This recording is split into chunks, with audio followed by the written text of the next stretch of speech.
is Kanakandala Ravindra Kumar, K. Ravindra Kumar. Honorable Deputy Chairman, sir, I am very delighted for the opportunity given to me for participating in the discussion.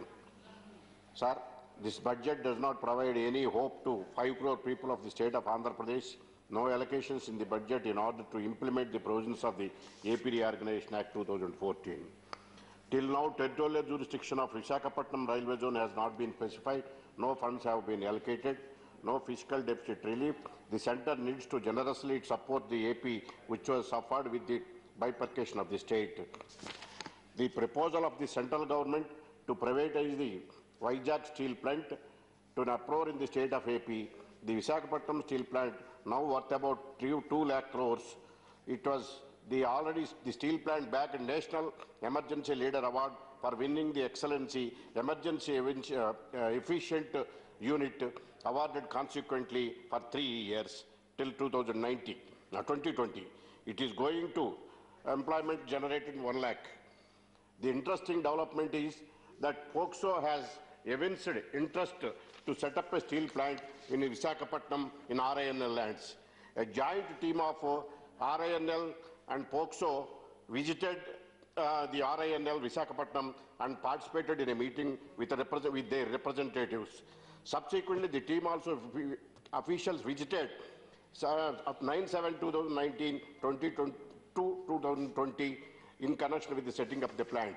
In the same connection, they met the Honorable Chief Minister of AP, but till now that issue was kept in dark.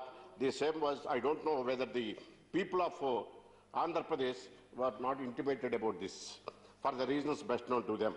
It appears that the government initiated the process of much earlier. Now the state government is also shielding crocodile tears about the proposal. This has come to light through an answer given to a question 1109 raised by one of my colleagues belongs to ruling party. It created further doubts. However, we request the Honourable Minister to adopt the proposal of disinvestment. It is reported that the Honourable CM AP has visited Delhi and requested the Honourable PM and HM for funds and resolving the bifurcation issues. It yielded no fruits. We do not know whether the Delhi trips of an Honourable CM for that purpose or any other known purposes, since there is no reflection in the budget. It's a fact remains. After June 2019, in AP, about 140 temples were attacked. The state-sponsored religious conversion are going on.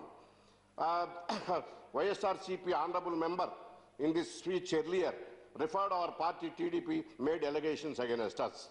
In fact, no action on Antravedi burning of Radham. Recently, Ram was attacked in Ramatirthan temple.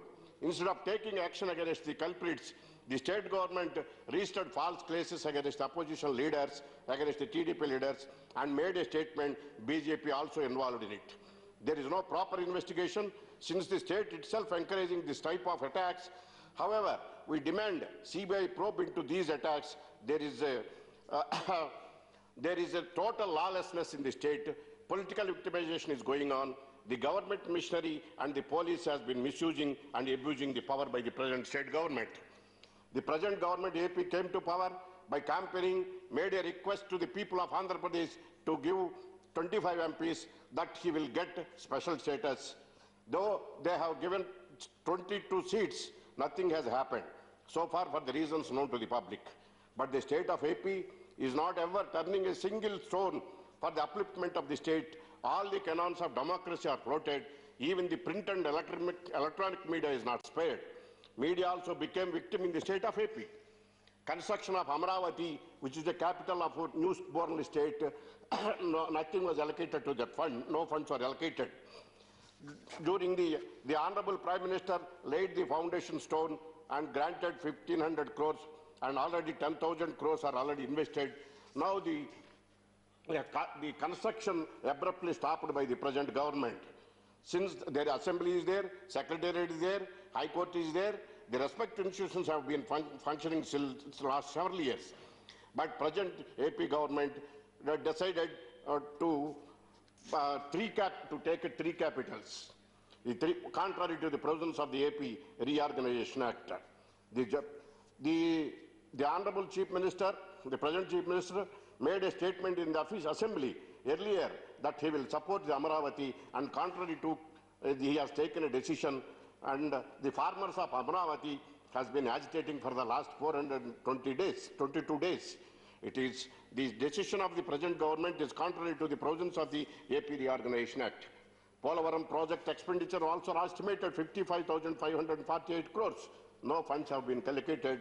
For getting the funds, the honorable government present government did not take any steps. It was no surprise to me, being aware of the manner in which the YSRCP and the government of AP have been attacking the constitutional institutions like Legislative Council, State Election Commission, High Court, etc. All canons of democracy are being brazenly flouted with the state government and brazenly representing the people. Please conclude, by filing a false cases against the culprits to suppress the dissent. It shows that in the absence, if the central government did not intervene in the present situation in the state of AP, in lawlessness, alarming situation, filing false cases against the critics, and it is also suppressing the political opponents. It is the high time to central government to intervene, and also I request the Honourable Minister particularly and also the central government to allocate funds in order to fulfill the demands of AP Reorganization Act. I request the central government to take special steps immediately in order to protect and save the people of Andhra Pradesh from the state government oppressive and suppressive acts. Thank you, sir. Thank you.